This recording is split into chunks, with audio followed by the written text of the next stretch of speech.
Corona काल में जब मरीजों के इलाज के लिए डॉक्टरों की भारी कमी थी, तब प्रयागराज के सृजन वात्सल्य अस्पताल में डॉक्टर बीबी अग्रवाल, उनकी पत्नी, बेटियों और दामाद ने मिलकर मरीजों का इलाज किया। इस अस्पताल में 1.5 महीने में 100 से ज़्यादा कोरोना संक्रमितों को स्वस्थ करके घर भेजा गया। इस दौरान डॉक्टर सहित उनके परिवार के 5 सदस्य अस्पताल कर्मियों के साथ दिन रात मरीजों की सेवा में जुटे रहे। उसी अस्पताल के डॉक्टर बता रहे हैं कि कोरोना की तीसरी लहर से किस तरह से बच्चों और गर्भवती महिलाओं का बचाव करना है। आइए सुनते हैं। तो इस स्थितियों में आवश्यक यह है कि हम अपने आसपास, हमारे घर में, हमारे आसपास के जो परिवार हैं, उन सबके बीच में जो भी बच्चे हैं उनको कोरोना से सावधानी, उनके लिए कोरोना से सावधानी रखें। सबसे पहले तो उनकी इम्यूनिटी बेहतर हो। इम्यूनिटी बेहतर होने के लिए आवश्यक है कि उनमें proper vitamin, proper iron, proper trace elements इतने हों कि उनके शरीर में रोगों से लड़ने की शक्ति प्रॉपर हो। समुचित रोग से लड़ने की शक्ति होगी तो उनको रोगों का इफेक्ट नहीं होगा, कोरोना का इफेक्ट भी कम होगा। दूसरी बात यह है कि जैसे ही किसी भी प्रकार के कोई भी लक्षण बच्चों में आए, लक्षण वही हैं, सर्दी, जुकाम, बुखार और सुस्ती, उल्टियाँ और दस्त भी हो सकते हैं।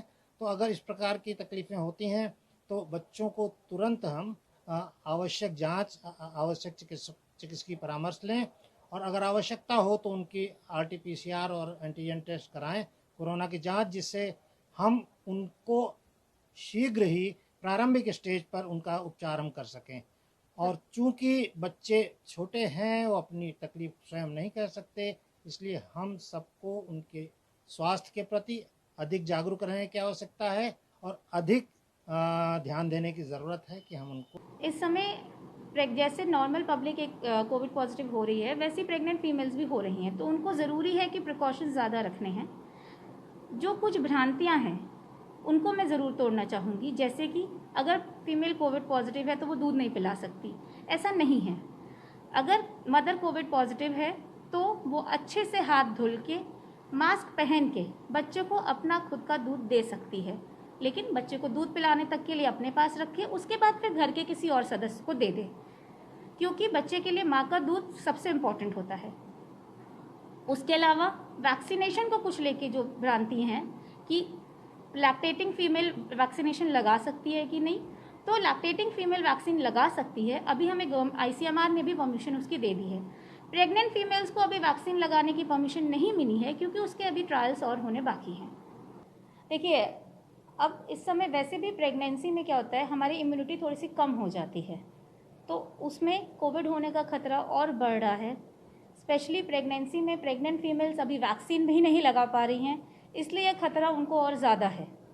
तो हमें ध्यान देना है कि हमारे घर में जो भी फीमेल प्रेग्नेंट हैं उनको एक डबल प्रिकॉशन में रखना है। उनके पास अगर कोई भी घर वाले जाते हैं, स्पेशली वो घर वाले जो घर के बाहर जा रहे हैं सामान लेने, वो ज़रूर मास्क पहन के जाएं। ज़रूरी है कि फ़ीमेल अपनी इम्यूनिटी को बढ़ाए, उसमें खान पान का बहुत इम्पॉर्टेंट रोल है। हेल्दी डाइट और रिलैक्सिंग एक्सरसाइजेस, ये अब इस समय बहुत ज़्यादा इम्पॉर्टेंट रोल आ गया है। योगा करे, वो ब्रेकफास्ट, डिनर, लंच सब टाइम पे ले और उसमें बैलेंस डाइट हो, सैलेड, फ्रूट, दूध, प्रोटीन पाउडर वगैरह सब कुछ होना ज़रूरी है, उससे उसकी इम्यूनिटी बढ़ेगी। प्रयागराज से ETV भारत के लिए मनीष पालीवाल की रिपोर्ट।